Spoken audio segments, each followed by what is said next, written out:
Hey up everyone! So today's movie I'm going to be discussing on the channel is A Haunting in Venice, which is the third in Kenneth Branagh's adaptations of Agatha Christie's murder mystery books after Murder on the Orient Express and Death on the Nile.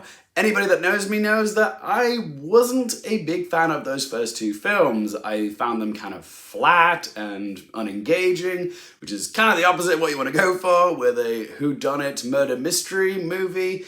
What can I say? I'm more of a Knives Out guy. Those movies are super fun and subversive. I wasn't actually going to review this film unless I got a screening for it because I was so disappointed by the previous two movies that I didn't want to have to pay for it. Funnily enough, once I got back from the Venice Film Festival, the invitation for A Haunting in Venice was in my inbox. So I went to see it last night, went in with super low expectations, and to my surprise, I actually kind of enjoyed it. I guess with this franchise, third time really is the charm. Now don't get ahead of yourselves, I don't think this movie is anything special. It doesn't come close to my enjoyment levels of the Knives Out movies, but I can say this is easily the most fun I've had in one of these Kenneth Branagh, Hercule Poirot films, but that's not really saying much because the bar was set very low with the previous two movies. Set in Venice, funnily enough, in 1947, a now retired and jaded Hercule Poirot, played once again by Kenneth Branagh, is reunited with an old friend called the authoress, or Ariadne Oliver, who's played by Tina Fey.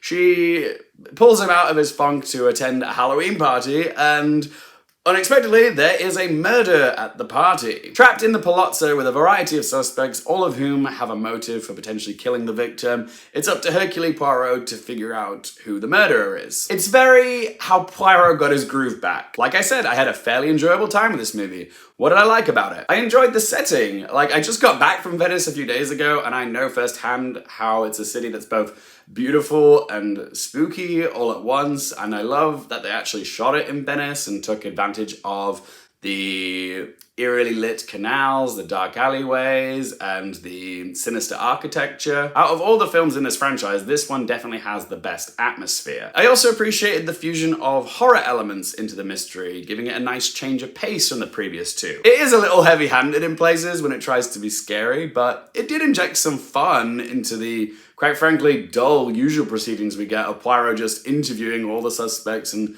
deducing who the killer is. There was a nice few sprinkles of horror throughout, which just made it a little bit more exciting. One of my criticisms of the previous two films is that I found Kenneth Branagh's direction to be kind of flat and unimaginative for a whodunit murder mystery, but I will say I actually really appreciated his direction in this one.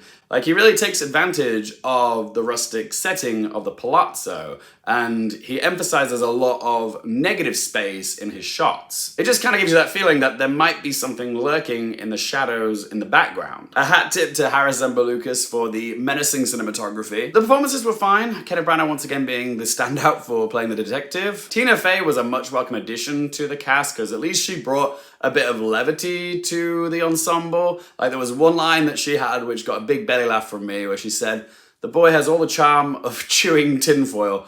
I'm not doing that line justice, but yeah, I laughed so hard when she said that. Little Jude Hill is certainly channeling some of that Haley Joel Osment Sixth Sense energy in this as the creepy kid Leopold. I also like that this film had this undertow which sees Poirot wrestling with his own beliefs in the supernatural. At first, he is strictly a man of facts and plausible logic. He thinks that Miss Reynolds, a scenery-chewing Michelle Yeoh, is a fraud and a con artist, but as the night progresses, he has reason to question his beliefs. Are there supernatural forces at play in this supposedly haunted house, or is there a logical conclusion that he can deduce? It's left ambiguously enough for each audience member to decide for themselves. As for negatives, the writing gets a little bit corny in places, and some of the other supporting characters are very underbaked, but that's been a problem in all of these Agatha Christie adaptations. Also, this is the only film in this franchise where I actually managed to figure out who the killer was before they revealed it. I'm not saying that's a criticism of the film, I'm just saying I've seen enough of these movies now